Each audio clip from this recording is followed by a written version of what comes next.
कथावाचक देवकीनंदन ठाकुर जी हमारे साथ में जुड़ चुके हैं। देवकीनंदन जी, टाइम्स नाउ भारत पर आपका स्वागत है।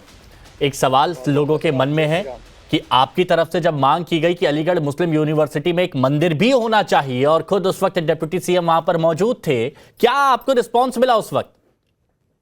देखिए, मुझे क्या रिस्पॉन्स मिला है, वहां पे आप लोगों ने वो आवाज सुनी होगी, वॉइस सुनी होगी, और कितने लोग ये इस बात चाहते हैं। और ये कोई इलीगल बात नहीं है। मैं आपके चैनल के माध्यम से एक संविधान की बात कर रहा हूं। पहली बात तो इस यूनिवर्सिटी के लिए जो जमीन दी गई थी वो हिंदू राजा के द्वारा दान दी गई थी, ठीक है। और उस यूनिवर्सिटी में कम से कम 10-12 या पता नहीं कितनी मस्जिदें हैं, और वहां 5-6 हजार हिंदू बच्चे पढ़ते हैं। अगर बच्चे पढ़ते हैं, अगर उनको चाहिए कि हम मंदिर में जाएं, कीर्तन करें, सुंदरकांड का पाठ करें, होली खेलें। अभी आपने देखा वहां होली के लिए बैन कर दिया गया था कि होली नहीं करेंगे।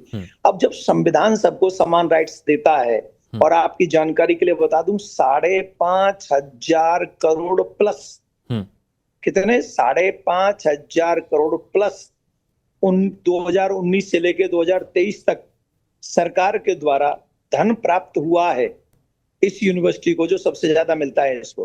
तो जहां हिंदू बच्चे पढ़ते हैं, और SC ST के बच्चों को इसमें आरक्षण नहीं है, इसमें कोई बच्चे नहीं जा सकते आरक्षण के तहत।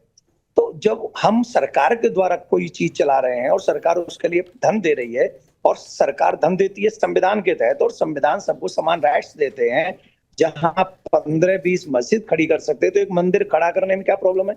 क्या हिंदुओं की भावना नहीं है? हिंदुओं का धर्म नहीं है?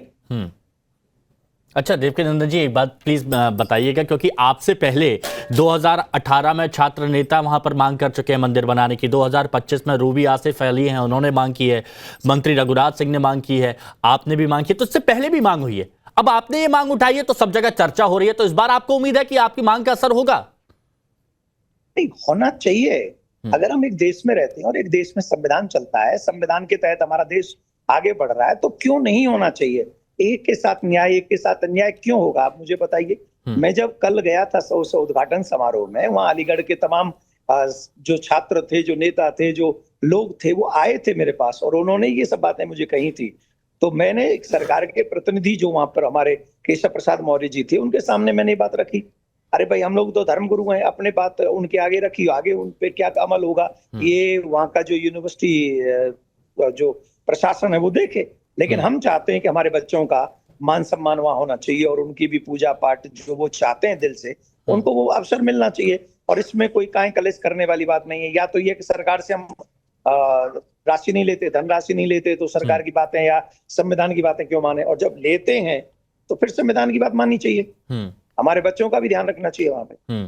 अब कुछ लोग ये कह रहे हैं, जब आपने मांग उठाई तो कुछ लोग ये कह रहे हैं कि मंदिर मस्जिद पर एक नई बहस आपने छेड़ दी है। शिक्षा की जगह है, यूनिवर्सिटी है, वहां पर मंदिर मस्जिद पर बहस नहीं होना चाहिए। बहुत अच्छी बात है ये। आप जी बात मैं बोलने वाला था वो आपने बोल दी। बहुत अच्छा लगा मुझे आपके मुख से। एक सच्चे पत्रकारिता की निशानी आपने साबित करी। जो विद्या का मंदिर है, जहां पर एजुकेशन हम सबको लेने के लिए जाना है, वहां 15 से 22 मस्जिद क्या कर रही हैं? क्या कर रही हैं वहां? क्या लाभ है? अगर भाई आपको कोई पाठ करना है, आपको कुछ अपने खुदा की बंदगी करनी है, तो आप घर से भी करके आ सकते हैं। लेकिन उनके लिए तो वो जरूरी है। और जब हमारे बच्चे कहेंगे कि मंदिर होना चाहिए, तो बोलेंगे रे वो तो शिक्षा का स्थान है, वहां पर मंदिर मस्जिद नहीं करना चाहिए। तो शुरू किसने किया ये? आई हैव वन क्वेश्चन, ये स्टार्ट किसने किया और क्यों किया? तो जब स्टार्ट हो रहा है, जब आपके 15-20 मस्जिद वहां हैं, तो हमको लगता है कि एक हिंदू मंदिर बनने से, क्योंकि वहां 5 से 6 हजार जो हिंदू छात्र हैं वो वहां जाते हैं। और इस बार जो मुझे लगा कि होली पे भी मना कर दिया गया था कि तुम होली नहीं खेलोगे, यहाँ कोई होली का फंक्शन नहीं होगा। इसका मतलब क्या है? हम अपने ही देश में अपने त्योहार नहीं मना सकते क्योंकि वो मुस्लिम यूनिवर्सिटी है। तो ये हमारे साथ अन्याय नहीं है, ये हमारे बच्चों के साथ फ्रॉड नहीं है, ये हमारे बच्चों के साथ धोखा नहीं है, उनकी फीलिंग्स को हर्ट करना नहीं है। अच्छा, आई मीन टू से कि अगर हम संविधान में हैं, तो देश में है, तो संविधान से चलाएं, और सबके लिए बराबर की चीजें हो। ऐसा ना हो कि एक के लिए ज्यादा और एक के लिए कम, और जो जहां ज्यादा और कम होगा वहीं द्वंद्व होगा, वहीं कलेश होगा। अच्छा, जैसे हिंदू राष्ट्र की भी मांग की जाती रही है, अब आपने अलीगढ़ मुस्लिम यूनिवर्सिटी में मंदिर की मांग की है और बात आपने रखी है और सब जगह इस पर चर्चा हो रही है, तो इस मुद्दे पर आप रहेंगे या फिर ये आया गया वाला मामला हो जाएगा? क्योंकि फीडबैक लेना जरूरी है ना आगे उस पूरे मामले पर, कि हो रहा है कि नहीं हो रहा है, चर्चा हो रही है कि नहीं हो रही है। आप ऐसे डिबेट कराते रहिए, हम आपके साथ लगे रहेंगे और आपको पता चलेगा, हम भागेंगे नहीं, हम आपके साथ रहेंगे। और जो आप हर लोग उस कार्य के लिए हम साथ हैं। और जो लोग सुनिए आप ना, हम हर उस जी कार्य में हम हर उस कार्य में साथ हैं जो हिंदुत्व के लिए हो, इस देश की सुरक्षा के लिए हो और भारत के बच्चों की भावनाओं का सम्मान हो और भारत के बच्चे सुरक्षित हो। देवकीनंदन हर उस अच्छी भावना के साथ में खड़ा हुआ है, जहां हम किसी का बुरा तो नहीं चाहते पर अपना बुरा होने नहीं देंगे। धन्यवाद। ठीक है, बहुत बहुत शुक्रिया आपका हमारे साथ जुड़ने के लिए। अब देखिए और भी कई मेहमान हमारे साथ जुड़ चुके हैं, तो उनसे भी हम बात कर लेते हैं। Doctor H S. रावत जी, हिंदू धर्मगुरु, हमारे साथ में जुड़े हुए हैं। हमारे साथ में इस चर्चा में सूर्य प्रकाश मैथिल साहब जुड़े हुए हैं, राजनीतिक विश्लेषक हैं। फिरोज बख्त अहमद साहब, राजनीतिक विश्लेषक, हमारे साथ में जुड़े हुए हैं और शिक्षा के क्षेत्र में जाना पहचाना इनका नाम है। सैयद मसूद उल हसन साहब, पूर्व उपाध्यक्ष छात्र संघ अलीगढ़ मुस्लिम यूनिवर्सिटी के भी हमारे साथ में जुड़े हुए हैं। और मुमताज आलम रिजवी साहब, इस्लामिक स्कॉलर, हमारे साथ में जुड़े हुए हैं। आप सभी का बहुत बहुत स्वागत है। अब चूंकि शिक्षा की बात चल रही है, एएमयू के उपाध्यक्ष छात्र संघ के रह चुके हैं सैयद मसूद उल हसन साहब, मैं आपसे बात करूंगा। मांग जो उठाई गई है, उस मांग पर आपके विचार क्या है? क्या ये जरूरी था? देखिए, ये मुझे लगता है कि कुछ लोग ऐसे पैदा हो गए इस देश में जो शायद हर वक्त उनको एक मुद्दा चाहिए, हिंदू और मुसलमान का। और जहां तक मैं इन महाशय के बारे में जानता हूं जिन्होंने ये मांग उठाई है, ये राजनीतिक धर्मगुरु है। अच्छा। और भाजपा के धर्मगुरु हैं। मैंने आज तक इनका कोई बयान ऐसा नहीं सुना जो देश के तालिबानी को जोड़ने का बयान है। हाँ। हमेशा इनका बयान इसी तरह का आता है कि हिंदू मुस्लिम में डिवीजन इस देश के अंदर होता रहे। और अलीगढ़ मुस्लिम यूनिवर्सिटी का जहां तक ताल्लुक है, तो अगर अलीगढ़ मुस्लिम यूनिवर्सिटी के अंदर इनकी कोई प्राइवेट जमीन है जहां पर ये कुछ कर सकते हैं, या इनकी अपनी खरीदी हुई कोई जमीन हो, तो वहां पे बना ले मंदिर, किसको एतराज है? लेकिन वो अलीगढ़ मुस्लिम यूनिवर्सिटी की जमीन, क्योंकि मुसलमानों के जरिए, मुसलमानों की दान की हुई जमीन पर अलीगढ़ मुस्लिम यूनिवर्सिटी बनी हुई है। और एक मुद्दा लेके आते हैं राजा महेंद्र प्रताप का। झूठ मत फैलाओ यहाँ बैठकर, लेट मी कंप्लीट, डोंट झूठ मत फैलाओ यहाँ बैठकर, अपनी जानकारी को दुरुस्त करो। राजा महेंद्र प्रताप सिंह के द्वारा दान की गई जमीन पर एक सूर्या जी प्लीज मैं आऊंगा। हाँ, असल में इन कम पढ़े लिखे लोगों को ये नहीं पता कि राजा महेंद्र प्रताप एक सेकुलर लीडर थे। और राजा महेंद्र प्रताप ने इनके श्री अटल बिहारी वाजपेयी जी को 3 बार हराया था मथुरा की सीट से। नहीं, वो ठीक है। और एक बार तो 55,000 वोटों से हराया था। राजा महेंद्र प्रताप साहब, तो उन्होंने ही दान दी थी ना जमीन, ये पूछ रहा हूं मैं आपसे। थे। और राजा महेंद्र प्रताप जी ने जो जमीन दी थी वो 1.25 एकड़ जमीन थी। हाँ। और अलीगढ़ मुस्लिम यूनिवर्सिटी 400 एकड़ जमीन से ऊपर जमीन ओके, अच्छा चलिए, ये पॉइंट तो क्लियर हो गया, इस पर मैं और बात करूंगा। लेकिन मसूद साहब एक बात बताइएगा, आपने कहा कि अगर देवकीनंदन ठाकुर जी के पास कुछ प्राइवेट जगह वहां पर हो तो उस पर वो मंदिर बनवा सकते हैं, लेकिन उन्होंने जो एक पॉइंट उठाया और बहुत से लोगों ने उठाया कि अंदर कैंपस में 8 से 9 मस्जिदें बनी हुई हैं, इस पर आप क्या कहेंगे?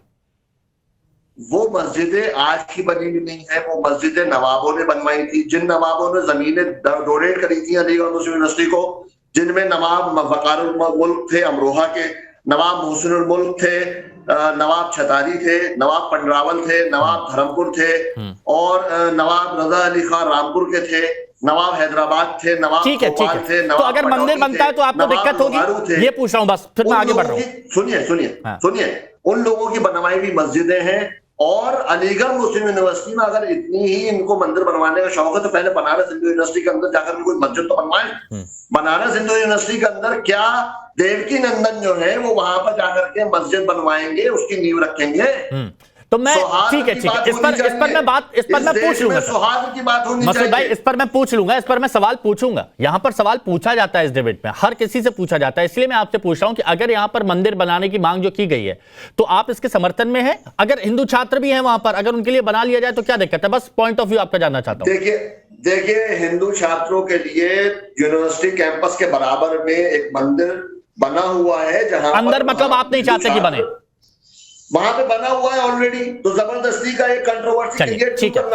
ओके, अब मैं इस पर डिबेट ओपन करता हूं, सब लोगों को जोड़ता हूं। सूर्य प्रकाश मैसेज जी, क्योंकि आपको इस पर कुछ ऑब्जेक्शन भी था, अपनी बात कर लीजिए, फिर बाकी के मेहमानों से एक एक कमेंट। अभी बहस में नहीं पड़ेगी, अपनी बात रखिए। सिर्फ मैं 100 सेकंड लूंगा।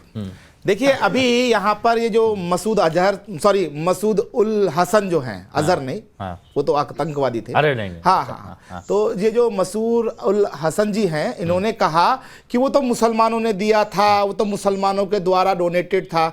तो पहली चीज ये झूठ जो है वो पर्दाफाश होना चाहिए कि राजा महेंद्र प्रताप सिंह के द्वारा दी गई जमीन पर सर सैयद अहमद खान ने उस AMU की नींव रखी थी। सुनो, पहले बीच में मत चिल्लाओ। मसूद अजहर बीच में मत चिल्लाओ। सॉरी, मसूद उल हसन, सॉरी, मसूद उल हसन बीच में मत चिल्लाओ।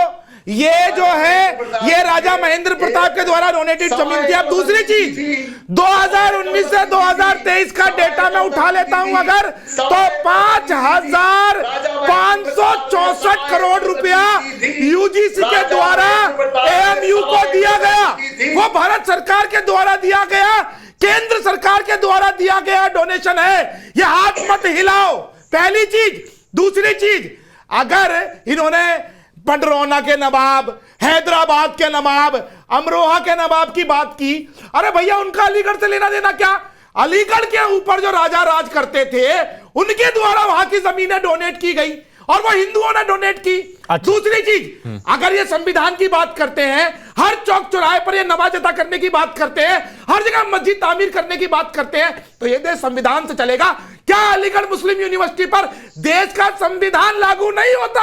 अगर लागू होता है और वहां पर यदि हिंदू और क्रिश्चियन लोग रहते हैं तो मंदिर के साथ, मैं तो ये कहता हूं, एक वहां पर चर्च भी वहां पर स्टैब्लिश होना चाहिए, ताकि इस देश के अंदर जो संविधान है, जो सबका साथ, सबका विकास, सबका विश्वास और सबका प्रयास की बात, ठीक है, वहां पर उसकी बात